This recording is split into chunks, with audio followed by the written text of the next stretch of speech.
لسانہ ایک روز لیون کے قصر میں اپنے کمرے میں بیٹھی ہوئی تھی کہ اس کے کمرے میں یوراکا داخل ہوئی۔ آگے بڑھ کر وہ چپ چاپ لسانہ کے سامنے بیٹھ گئی۔ اس سے پہلے لسانہ بھی سنجیدگی کے عالم میں تھی، جبکہ یوراکا کے چہرے پر بھی بڑی متانت کے تاثرات تھے۔ کمرے میں تھوڑی دیر تک خاموشی رہی، پھر گفتگو کا آغاز یوراکا نے کیا۔ لسانہ کی طرف دیکھتے ہوئے وہ کہنے لگی، لسانہ میری بہن، یہ ہمارے لیے کیسی بری خبریں آنا شروع ہو گئی ہیں۔ لگتا ہے ان مسلمانوں کے مقابلے میں ہماری قسمت، ہمارے مقدر میں کوئی فتح، کوئی کامیابی ہے ہی نہیں۔ یوراکا جب خاموش ہوئی تب لسانہ بھی کسی قدر پریشانی کا اظہار کرتے ہوئے کہنے لگی، یوراکا میری بہن، تمہارا کہنا درست ہے، مجھے بھی انہی خبروں نے پریشان کر رکھا ہے۔ آج صبح ہی نبرہ کی طرف سے کچھ قاصد آئے تھے۔ انہوں نے بڑی تفصیل کے ساتھ خبریں رومیر کو پہنچائی ہیں۔ وہ خبریں اب محل سے باہر نکل کر شہر کے اندر بھی گردش کرنا شروع ہو گئی ہیں، اور ان خبروں کی وجہ سے ہمارے لوگ بھی کسی قدر بددلی اور لاچارگی کا شکار ہونا شروع ہو گئے ہیں۔ یہ خبریں سننے کے ساتھ ہی رومیر اور ڈینو اور شانجا تو مستقر کی طرف جا چکے ہیں، لیکن مجھے ان خبروں نے انتہائی درجے کا پریشان اور افسردہ کر رکھا ہے۔ مسلمان اگر اسی طرح جلوار کرتے رہے تو پھر کوئی قوت بھی ان کے سامنے نہ ٹھہر سکے گی۔ اس وقت وہ بمبلونا شہر کے گرد و نواح میں ہیں۔ بمبلونا میں اب کوئی ایسی قوت نہیں جو ان کا مقابلہ کر سکے۔ اگر انہوں نے نبرہ کی مملکت کو اپنے سامنے پوری طرح زیر کر لیا تو میرا اندازہ ہے کہ وہ جلیکیا کا رخ کریں گے، اس لیے کہ نبرہ اور جلیکیا دونوں نے مسلمانوں کے خلاف رومیر کی مدد کی تھی، اور میرے خیال میں مسلمانوں کا حکمران عبد الرحمن ان دونوں سلطنتوں کو ان کے اس اقدام کی سزا دینے پر تلا ہوا ہے۔ لسانہ جب خاموش ہوئی تو اس جیسی افسردہ اور پریشان کن انداز میں یوراکا بول اٹھی، لسانہ میری بہن، مسلمان کہیں بھی کارروائی کریں ہمارے لیے دکھ اور اذیت کا باعث ہے۔ اگر وہ لیون کے خلاف جنگ کرتے ہیں تو لیون ہماری اپنی مملکت ہے، ہمارا گھر ہے، اس پر حملے کا ہم سب کو دکھ ہوگا۔ اگر وہ جلیکیا پر حملہ آور ہوتے ہیں تو لسانہ جلیکیا تمہارا میکا ہے، اس لحاظ سے وہاں بھی ہمارا ایک ناتا اور رشتہ ہے۔ ان کو اگر تکلیف پہنچتی ہے تو ان کی تکلیف ہماری تکلیف ہے۔ مسلمان اگر نبرہ پر حملہ آور ہوتے ہیں تو نبرہ میرا میکا ہے، ان کی تباہی ہماری تباہی ہے۔ لہٰذا مسلمان ان دنوں جس طرف بھی رخ کریں گے ہمارے لیے دکھ اور تکلیف کا باعث بنیں گے۔ یہاں تک کہتے کہتے یوراکا کو رک جانا پڑا، اس لیے کہ عین اسی لمحے کمرے میں رومیر داخل ہوا تھا۔ اپنی حالت سے وہ بڑا بکھرا اور پریشان سا لگ رہا تھا۔ اس کی یہ حالت دیکھتے ہوئے لسانہ اور یوراکا دونوں اٹھ کھڑی ہوئیں۔ رومیر آہستہ آہستہ آگے بڑھا اور دونوں کے سامنے بیٹھ گیا۔ اس موقع پر یوراکا نے اسے مخاطب کر کے کہا، کیا اب پھر کوئی بری خبر ہمارے لیے آ گئی ہے؟ جواب میں رومیر نے ایک لمبا سانس لیا، پھر کہنے لگا، پہلے ہی بری خبریں سر اٹھانے کا موقع فراہم نہیں کر رہیں۔ اچھا ہوا تم دونوں ایک ہی کمرے میں بیٹھی ہوئی ہو۔ میں ایک بہت بڑا قدم اٹھانے لگا ہوں، اور وہ قدم اٹھانے سے پہلے تم دونوں کو آگاہ کرنا ضروری ہے۔ رومیر جب خاموش ہوا تو کچھ دیر تک لسانہ اور یوراکا دونوں پریشانی سے اس کی طرف دیکھتی رہیں۔ پھر لسانہ نے تجسس بھرے انداز میں رومیر کو مخاطب کیا، کیسا بڑا قدم؟ میں مستقر کی طرف گیا ہوا تھا، وہاں سے میں اپنے کچھ قاصدوں کو اپنے ساتھ لے کر آیا ہوں۔ ان قاصدوں کو میں ایک بہت بڑی مہم پر روانہ کرنا چاہتا ہوں۔ ان کی روانگی سے پہلے تم دونوں سے مشورہ کرنا ضروری تھا۔ ان قاصدوں کو میں نبرہ کی طرف روانہ کر رہا ہوں۔ ملکہ تھیوڈورا اور گارشیا دونوں سے استدعا کر رہا ہوں کہ کرسینا اور انجلینا دونوں کو گرفتار کر کے کچھ محافظ دستوں کی نگرانی میں میرے پاس بھیج دیں۔ رومیر کے ان الفاظ پر لسانہ اور یوراکا دونوں چونک سی پڑی تھیں۔ پھر بکھری سی آواز میں یوراکا بول اٹھی، یہ آپ کیا کہہ رہے ہیں؟ گھورنے کے انداز میں رومیر نے یوراکا کی طرف دیکھا، پھر کہنے لگا، میں وہی کچھ کہہ رہا ہوں جو تم دونوں نے سنا ہے۔ مسلمان جو جگہ جگہ کامیاب ہو رہے ہیں، ان کی کامیابی بغیر کسی علت کے نہیں، اس کی ایک وجہ ہے، اور اس کی وجہ سب سے پہلے میری بیٹی کرسینا ہے۔ تم دونوں ذرا ماضی کی طرف جاؤ، جس وقت مسلمانوں نے سمورا شہر فتح کیا تھا اور مجھے ان کے مقابل پسپائی ہوئی تھی، اور میں نے کوہستانی سلسلے کے اندر پڑاؤ کر لیا تھا۔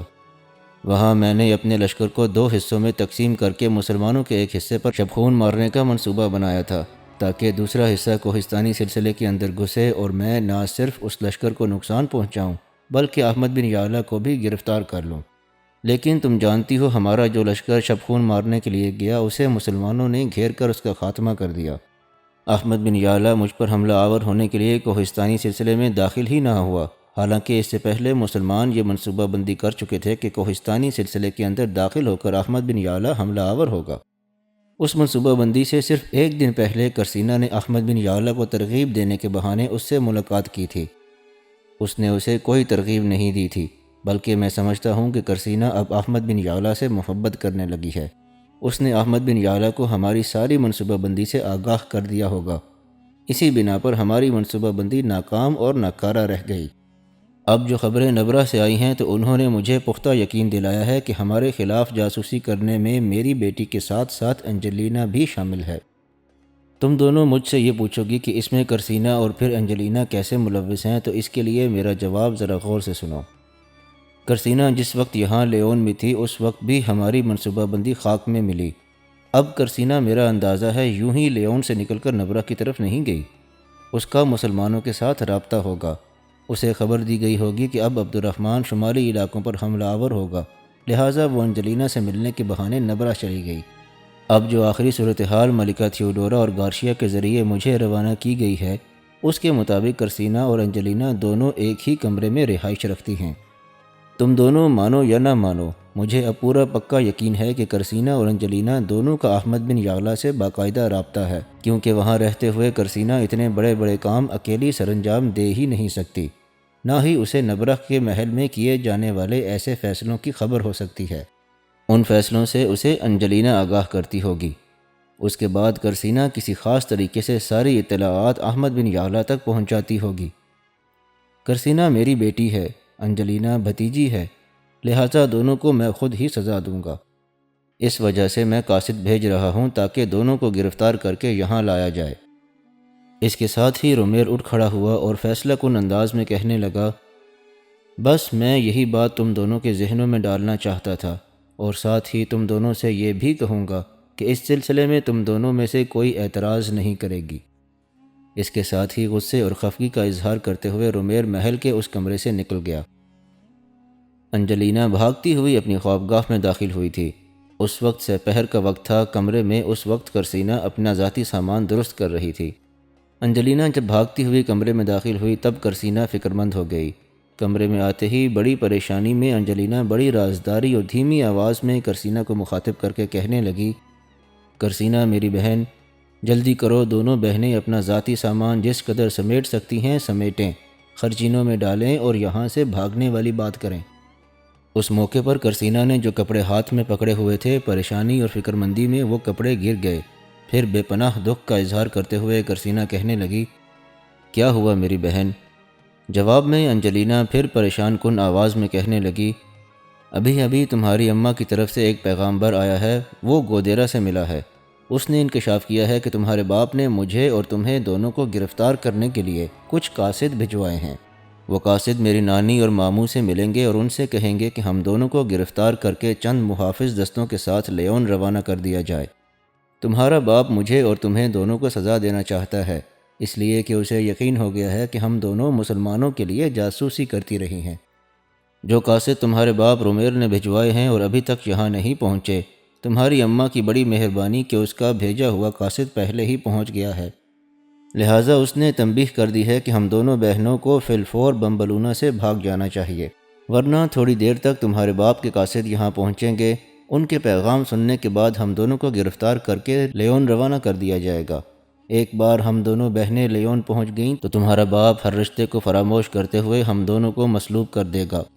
یہاں تک کہنے کے بعد انجلینا رکی، پھر دوبارہ کہنے لگی، جلدی کرو، اب سامان سمیٹیں، تمہاری ماں کی طرف سے جو قاصد آیا ہے وہ اور گودیرا دونوں یہاں سے بھاگ گئے ہیں۔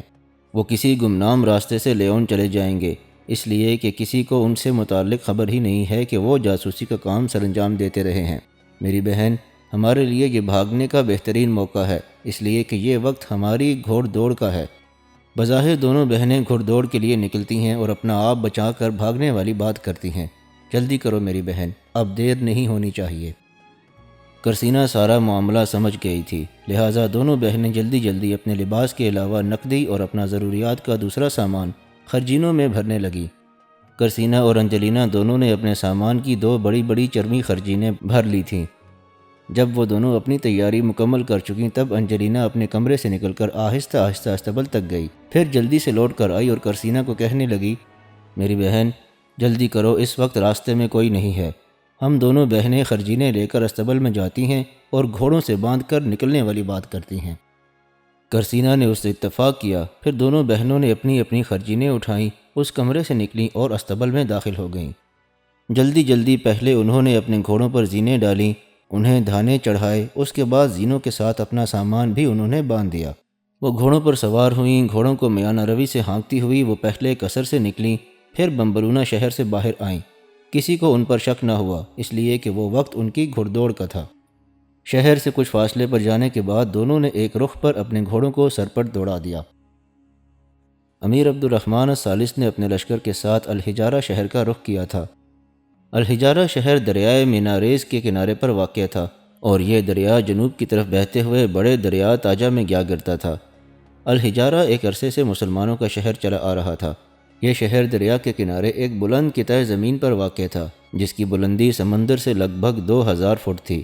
الحجارہ کی شہر پناہ نہایت مضبوط تھی، اطراف میں جا بجا چشمے بھی بہتے تھے۔ دریائے میناریز شہر کے مغربی حصے میں بہتا تھا جس کی وجہ سے وہاں کافی کھیت اور باغات تھے۔ الحجارہ شہر شروع سے ہی مسلمانوں کے قبضے میں تھا، کیونکہ عبد الرحمن کے مخبروں نے اطلاع دی تھی کہ الحجارہ کے گرد و نواح میں جو نصرانی آباد ہیں انہوں نے نبرہ والوں کی مدد کے لیے ایک خاصا بڑا لشکر جمع کر لیا ہے۔ لہٰذا عبد الرحمن بڑی برق رفتاری سے ان علاقوں کی طرف بڑھا تھا، لیکن جمع ہونے والے نصرانیوں کو جب خبر ہوئی کہ ان پر حملہ آور ہونے کے لیے عبد الرحمن بڑی تیزی سے ان کا رخ کر رہا ہے تو وہ منتشر ہو گئے اور اپنی جانیں بچانے کے لیے ادھر ادھر بھاگ گئے۔ امیر عبد الرحمن اپنے لشکر کے ساتھ الحجارہ پہنچا۔ پہلے اس نے شہر کے استحکامات کا جائزہ لیا، اس کے بعد اس نے شہر پر اپنے ایک سالار مطرب بن موسیٰ کو والی مقرر کیا۔ نصرانیوں کا وہ لشکر جو الحجارہ کے گرد و نواح میں جمع ہو کر طاقت اور قوت پکڑنے کی کوشش کر رہا تھا، اسے عبد الرحمن نے منتشر کر دیا تھا۔ اب اس علاقے پر نظر رکھنے اور دشمن کی قوت پر ضرب لگانے کے لیے مطرب بن موسیٰ کو الحجارہ کا والی مقرر کرنے کے بعد اپنے لشکر کو سستانے کا موقع فراہم کرنے کے لیے عبد الرحمن نے الحجارہ کے باہر پڑاؤ کر لیا تھا۔ عشاء کی نماز کے بعد ایک روز امیر عبد الرحمن اپنے خیمے میں داخل ہوا تو امیر کے محافظ دستوں کے سالار نے ایک مخبر کو امیر کے سامنے پیش کیا، جس پر وہ مخبر بڑی رازداری میں امیر عبد الرحمن کو مخاطب کرتے ہوئے کہنے لگا، امیر محترم، یوں جانے نبرہ کی سلطنت میں ایک انقلاب برپا ہو چکا ہے۔ رومیر کی بیٹی کرسینا مختلف مواقع پر ہمارے حق میں کام کرتی رہی ہے اور اس کام میں اس کی چچا زاد بہن انجلینا بھی اس کی شریک کار تھی۔ رومیر کو اپنی بیٹی اور بھتیجی کی ان کارروائیوں کی خبر ہو گئی ہے اور اس نے کچھ قاصد نبرہ بھجوائے ہیں تاکہ ان دونوں کو گرفتار کر لیا جائے، لیکن رومیر کی بیوی اور کرسینا کی ماں نے ان سے پہلے ہی ایک قاصد ان کی طرف بھجوایا، جس کی وجہ سے وہ دونوں بہنیں بمبلونا سے بھاگ نکلی ہیں۔ امیر، تھوڑی دیر تک وہ ہمارے پڑاؤ میں داخل ہوں گی۔ ہمارے کچھ مخبر یہ بھی خبریں لے کر آئے ہیں کہ ان کے بمبلونا سے نکلنے کے بعد رومیر کے قاصد بمبلونا پہنچے اور دونوں کی گرفتاری کا حکم نامہ ملکہ تھیوڈورا اور نبرہ کے بادشاہ گارشیا کو پیش کیا جو رومیر نے بھجوایا تھا۔ لیکن جب تھیوڈورا اور گارشیا نے انہیں گرفتار کرنے کی کوشش کی تو محل کے جس کمرے میں ان دونوں کی رہائش تھی وہ کمرہ خالی تھا۔ وہ دونوں بہنیں بھاگ چکی تھیں۔ اب گارشیا نے ان دونوں کو گرفتار کرنے کے لیے مختلف سمتوں میں اپنے مسلح جوان روانہ کر دیے ہیں، جبکہ دونوں لڑکیاں بچتی بچاتی ہوئی اب ہمارے پڑاؤ کے بالکل قریب آ چکی ہیں۔ اس مخبر کے اس انکشاف پر عبد الرحمن کے چہرے پر ہلکا سا تبسم نمودار ہوا، پھر اس نے اپنے محافظ دستوں کے سالار کو اندر بلایا۔ وہ سالار جب اندر آیا تو اسے مخاطب کر کے عبد الرحمن کہنے لگا، اس مخبر کے ساتھ چند مسلح جوان بھجواؤ، ہماری دو بیٹیاں اپنی جان بچاتے ہوئے ہمارے پڑاؤ میں داخل ہونا چاہتی ہیں، ان دونوں کو بڑی عزت، بڑے احترام اور حفاظت کے ساتھ میرے خیمے میں لایا جائے۔ عبد الرحمن کے اس حکم پر وہ سالار حرکت میں آیا اور اس مخبر کے ساتھ اس نے چند مسلح جوانوں کو روانہ کر دیا، جبکہ عبد الرحمن اپنے خیمے میں بیٹھ کر کرسینا اور انجلینا کی آمد کا انتظار کرنے لگا۔ تھوڑی دیر بعد مسلح جوان کرسینا اور انجلینا کو لے کر خیمے کے دروازے پر نمودار ہوئے۔ دونوں کو دیکھتے ہی عبد الرحمن اپنی جگہ پر اٹھ کھڑا ہوا۔ اس نے ہاتھ کے اشارے سے انہیں اندر آنے کے لیے کہا۔ دونوں سہمی سہمی ڈری ڈری سی خیمے میں داخل ہوئیں اور خیمے کے وسط میں آ کر کھڑی ہو گئیں۔ اس موقع پر عبد الرحمن نے باری باری ان دونوں کے سر پر ہاتھ رکھا، پھر شفقت اور محبت میں کہنے لگا، تمہارے چہرے بتاتے ہیں کہ تم پر خوف و ہراس طاری ہے۔ پہلے تو اپنے ذہن میں یہ بات رقم کر لو کہ تم دونوں کی حیثیت میرے ہاں بیٹیوں کی سی ہے۔ بالکل مطمئن اور آسودہ ہو جاؤ، یہاں تمہیں کوئی خطرہ نہیں، کوئی تمہاری جان کے درپے نہیں، اور جس کسی نے بھی تمہیں نقصان پہنچانے کی کوشش کی وہ اپنی جان سے ہاتھ دھو بیٹھے گا۔ تم بیٹھو، پھر میرے ساتھ گفتگو کرو۔ امیر عبد الرحمن کے ان الفاظ سے کرسینا اور انجلینا دونوں کو کسی قدر ڈھارس ہوئی تھی۔ اپنے کندھوں پر جو انہوں نے دو دو خرجینیں ڈال رکھی تھیں وہ انہوں نے ایک طرف رکھ دیں، پھر نشستوں پر بیٹھ گئیں۔ امیر عبد الرحمن بھی اپنی نشست پر بیٹھا، پھر ان دونوں کو مخاطب کر کے کہنے لگا، سب سے پہلے مجھے یہ بتاؤ کہ تم میں سے کرسینا کون ہے اور انجلینا کون ہے؟ جواب میں دھیمے سے لہجے میں کرسینا بول اٹھی، امیر محترم، میں کرسینا ہوں اور یہ میرے باپ کے بڑے بھائی افونش کی بیٹی اور میری بہن ہے۔ ہم دونوں ایک دوسرے کو سگی بہنوں کی طرح چاہتی ہیں۔ اس کے بعد کرسینا نے امیر عبد الرحمن کے کہنے پر لیون سے نکل کر بمبلونا آنے، وہاں احمد بن یعلا کے لیے کام کرنے اور پھر اپنی جان بچانے کی خاطر وہاں سے بھاگ کر مسلمانوں کے پڑاؤ تک آنے کی پوری تفصیل کہتی۔ کرسینا جب خاموش ہوئی تب عبد الرحمن نے اسے مخاطب کرتے ہوئے کہا، بیٹی اب یہ بتا کہ تو کیا چاہتی ہے؟ کرسینا نے کچھ سوچا، پھر کہنے لگی، امیر محترم، سب سے پہلے کسی سے کہیں کہ جب تک ہم آپ کے خیمے میں گفتگو کرتی ہیں اس وقت تک کوئی اور خیمے میں نہ آئے۔ اب تک جن لوگوں کو ہمارے یہاں آنے کی خبر ہوئی ہے ان سے یہ بھی کہہ دیں کہ ہماری یہاں آمد کی اطلاع خصوصیت کے ساتھ احمد بن یعلا کو نہیں ہونی چاہیے۔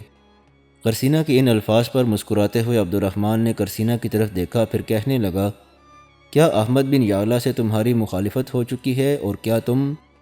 کرسینا نے امیر عبد الرحمن کا جملہ پورا ہونے نہ دیا، وہ جھٹ سے بولی اور کہنے لگی، امیر، احمد بن یعلا کے لیے کرسینا کی جان بھی حاضر ہے، لیکن ابھی ایک معاملہ ایسا ہے جس کی وجہ سے میں احمد بن یعلا کا اعتماد اور بھروسہ حاصل کرنا چاہتی ہوں، تاکہ آنے والے دور میں اس کی زندگی کی ساتھی کی حیثیت سے کامیاب زندگی بسر کر سکوں۔ امیر محترم، جس وقت پہلی بار میں اپنے باپ سے احمد بن یعلا کو ترغیب دینے کا بہانہ کر کے احمد بن یعلا کے خیمے میں گئی تھی، اس وقت میں نے کوئی ترغیب نہیں دی تھی بلکہ اپنے ذاتی مفاد کے لیے گئی تھی۔ میں نے گفتگو کے دوران احمد بن یعلا پر انکشاف کیا تھا کہ میں اس سے محبت کرتی ہوں، لیکن احمد نے میری محبت کا یقین نہیں کیا تھا، اور پھر اس موقع پر اس نے ایک دوسرا موضوع کھڑا کر دیا تھا۔ اس نے کہا تھا کہ وہ میرے قابل نہیں ہے، اس لیے کہ میں محل میں زندگی بسر کرتی رہی ہوں، جبکہ اس کا کہنا تھا کہ اس کی ایک چھوٹی سی حویلی ہے جو 2 کمروں پر مشتمل ہے، جس کے سامنے چھپر نما استبل ہے، لہٰذا یہ محبت اسی وجہ سے پروان نہیں چڑھ سکتی کہ میں اس کچی اینٹوں کی بنی ہوئی حویلی میں نہیں رہ سکوں گی۔ امیر، میں احمد بن یعلا کی محبت میں پہلا مرحلہ طے کر چکی ہوں۔ اسے میں یہ تو یقین دلا چکی ہوں کہ میں اس کے لیے مخلص ہوں، اس لیے کہ اپنے لشکر سے متعلق جو بھی اطلاعات یا انفرادی مقابلے سے متعلق جو کچھ بھی میں نے اطلاعات مہیا کیں وہ سچ ثابت ہوئیں۔ اس وجہ سے احمد بن یعلا پر یہ تو ثابت ہو چکا ہے کہ میں اس سے سچے جذبے اور تہ دل سے محبت کرتی ہوں۔ اب اپنی محبت کو کامیاب بنانے اور اسے بام عروج تک پہنچانے کے لیے احمد بن یعلا پر یہ ثابت کرنا ہے کہ محل تو محل رہا، احمد بن یعلا کی حویلی تو حویلی رہی۔ میں احمد بن یعلا کے ساتھ بھوک و پیاس سے اٹے ہوئے دشت کے اندر کھلے آسمان تلے بھی زندگی بسر کرنے کے لیے تیار ہوں۔ امیر محترم، اس موقع پر میری آپ سے گزارش اور التماس ہے کہ مجھے اور میری بہن انجلینا کو کچھ محافظ دستوں کے ساتھ کرتبہ روانہ کر دیجیے۔ ہم دونوں وہاں احمد بن یعلا کی حویلی میں رہیں گی۔ اس طرح میں احمد بن یعلا پر یہ ثابت کرنا چاہتی ہوں کہ میں کرسینا، جس نے بے شک لیون کے محل میں پرورش پائی ہے، وہ اس کی کچی اینٹوں کی حویلی میں انتہائی خوشی کے ساتھ زندگی بسر کر سکتی ہے۔ کرتبہ جا کر ہم احمد بن یعلا کی حویلی میں قیام کریں گی اور اس کی حویلی کی اس طرح دیکھ بھال کریں گی جس طرح اس کے اہل خانہ کیا کرتے ہوں گے۔ کرسینا جب خاموش ہوئی تب عبد الرحمن کچھ دیر تک سوچتا رہا، پھر کہنے لگا، بیٹی، میں تم دونوں کو کرتبہ بھجوانے کے لیے تیار ہوں۔ شاید تمہیں خبر نہیں کہ احمد بن یعلا کے سارے اہل خانہ مارے جا چکے ہیں۔ اس کے بعد عبد الرحمن نے احمد بن یعلا کے دادا اور بھائیوں کے مارے جانے کی تفصیل بتا دی، پھر جن لوگوں نے اس کے بھائیوں کو قتل کیا تھا ان پر احمد بن یعلا کے حملہ آور ہونے اور ان کے خاتمے کی بھی تفصیل بتا دی۔ یہاں تک کہنے کے بعد امیر عبد الرحمن رکا، پھر خدشات کا اظہار کرتے ہوئے کہنے لگا، میری بیٹی، اب تک تو کم از کم محل میں کام کرنے کی عادی تو نہیں ہوگی، لہٰذا تم دونوں اس حویلی میں اکیلی کیسے رہو گی؟ کرسینا نے کچھ سوچا، پھر کہنے لگی، امیر، جہاں تک کام کرنے کا تعلق ہے تو اس حویلی میں کام کر کے ہی تو میں نے ثابت کرنا ہے کہ میں اس حویلی میں رہ سکتی ہوں، لہٰذا اس حویلی میں میرا رہنا انتہائی ضروری ہے، تاکہ احمد بن یعلا جب ان مہموں سے لوٹ کر واپس جائے گا اور مجھے ایک عام لڑکی کی حیثیت سے حویلی میں رہتے اور حویلی کی دیکھ بھال کرتے ہوئے دیکھے گا تو پھر میرے متعلق اسے کوئی شکوہ، کوئی کمی نہیں دکھائی دے گی۔ کرسینہ جب خاموش ہوئی تب عبد الرحمن نے ایک لمبا سانس لیا اور کہنے لگا، میری بیٹی، جیسا تو چاہ رہی ہے ایسا ہی ہوگا۔ جو کچھ میں کہنے لگا ہوں ذرا غور سے سننا۔ احمد بن یعلا کی حویلی کے ساتھ ہی ایک یہودی طبیب خروئی کی حویلی ہے۔ اس کا ایک بیٹا اور ایک بیٹی ہے۔ بیٹی کا نام رحیق اور بیٹے کا نام یوحنا ہے۔ وہ دونوں بہن بھائی اب جوان ہو چکے ہوں گے۔ میں کچھ مسلح دستوں کے ساتھ تم دونوں کو کرتبہ کی طرف روانہ کرتا ہوں۔ جو لوگ تمہارے ساتھ جائیں گے ان کا جو سالار ہوگا اسے میں تفصیل سے سمجھا دوں گا۔ پہلے تم دونوں طبیب خروئی کی حویلی میں جانا۔ میرے دستوں کا سالار خروئی کو تمہارے پورے حالات سنا دے گا۔ اس کے بعد دیکھنا وہ تینوں کیسے تمہاری پذیرائی کرتے ہیں، اس لیے کہ طبیب خروئی احمد بن یعلا کو اپنا بیٹا، جبکہ اس کی بیٹی رحیق اور بیٹا یوحنا احمد بن یعلا کو اپنا بڑا بھائی خیال کرتے ہیں۔ کرسینہ میری بیٹی، یہ بھی اہتمام کیا جائے گا کہ جب تک ہم اپنے لشکر کے ساتھ ان مہموں میں مصروف ہیں اس وقت تک کچھ مسلح جوان حکیم خروئی اور احمد بن یعلا کی حویلی پر دن رات گہری نگاہ رکھیں گے تاکہ تم دونوں بہنوں کی حفاظت کا بہترین کام سر انجام دیا جائے، اس لیے کہ جب تک ہم یہاں جنگوں میں مصروف ہیں رومیر یا نبرہ کے بادشاہ گارشیا کے کچھ مخبر یا طلایہ گر تم دونوں بہنوں کی وہاں خبر پا کر تمہیں نقصان بھی پہنچا سکتے ہیں۔ اس وجہ سے کچھ مسلح جوان دن رات دونوں حویلیوں پر نگاہ رکھیں گے۔ اس صورت میں کسی کی جرت نہ ہوگی کہ تمہاری طرف میلی آنکھ بھی اٹھا کر دیکھ سکے۔ یہاں تک کہنے کے بعد عبد الرحمن رکا، پھر اس نے اپنے مسلح دستوں کے سالار کو آواز دی۔ وہ سالار جب خیمے کے دروازے پر نمودار ہوا تب اسے مخاطب کر کے امیر کہنے لگا، وقت ضائع کیے بغیر کھانے کا اہتمام کرو، آج کھانا ہم اپنی ان دو بیٹیوں کے ساتھ کھائیں گے۔ عبد الرحمن کے ان الفاظ پر دستوں کا سالار وہاں سے ہٹ گیا، جبکہ کرسینہ اور انجلینا دونوں ایک دوسرے کی طرف دیکھتی ہوئی امیر کے ان الفاظ پر مسکرا دی۔ امیر نے پھر ان دونوں کو مخاطب کیا، میری بیٹیوں، تھوڑی دیر تک کھانا آتا ہے، پہلے کھانا کھاؤ، اس کے بعد میرے خیال میں نزدیک ہی تم دونوں کے لیے خیمہ نصب کرواتا ہوں۔ اس خیمے میں آرام کرو اور کل فجر کے بعد تم یہاں سے مسلح دستوں کے ساتھ کرتبہ کی طرف روانہ ہو جانا۔ عبد الرحمن کے خاموش ہونے پر بڑے غور سے کرسینہ اس کی طرف دیکھتے ہوئے کہنے لگی، امیر، کیا ایسا ممکن نہیں کہ کھانا کھانے کے بعد ہم دونوں بہنیں آج ہی کرتبہ کی طرف روانہ ہو جائیں؟ اگر ہم نے یہاں رات بسر کی تو مجھے خدشہ ہے کہ ہمارے یہاں قیام اور کرتبہ روانہ ہونے کی خبر احمد بن یعلا کو ہو جائے گی، اور میں نہیں چاہتی کہ ایسا ہو، لہٰذا میری اس موقع پر آپ سے التماس ہے کہ آپ آج ہی یہاں سے ہماری روانگی کا اہتمام کر دیں۔ ہم دونوں بہنوں کی تھکاوٹ کا کوئی خیال نہ کریں، ہم بالکل تازہ دم ہیں۔ امیر عبد الرحمن کچھ کہنا ہی چاہتا تھا کہ دو نوجوان کھانا لے کر آ گئے۔ محافظ دستوں کا سالار ان کے ساتھ تھا۔ کھانے کے برتن انہوں نے ایک طرف رکھ دیے۔ اس موقع پر ہاتھ کے اشارے سے امیر نے اپنے محافظ دستوں کے سالار کو اپنے پاس بلایا اور اسے سرگوشی کے انداز میں کہنے لگا، لشکر میں کسی کو خبر نہیں ہونی چاہیے کہ یہ دو لڑکیاں رات کے وقت میرے خیمے میں آئی تھیں۔ خصوصیت کے ساتھ احمد بن یعلا تک تو یہ خبر ہرگز نہیں جانی چاہیے۔ اس کے علاوہ مسلح جوانوں کے چند دستے تیار رکھو۔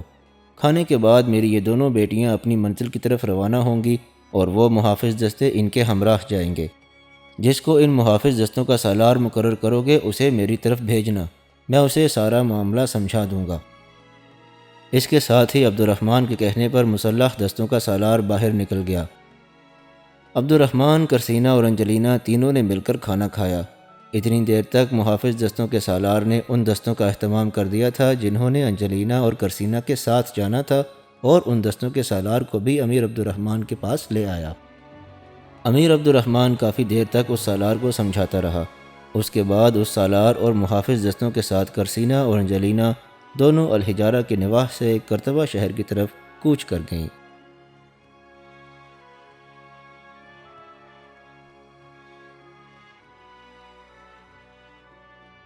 اگر آپ کو یہ ویڈیو پسند آئی ہو تو اس کو لائک اور شیئر ضرور کیجیے گا، اور چینل کو سبسکرائب بھی کر لیجیے گا تاکہ آئندہ آنے والی تمام ویڈیوز آپ کو باقاعدگی سے مل سکیں۔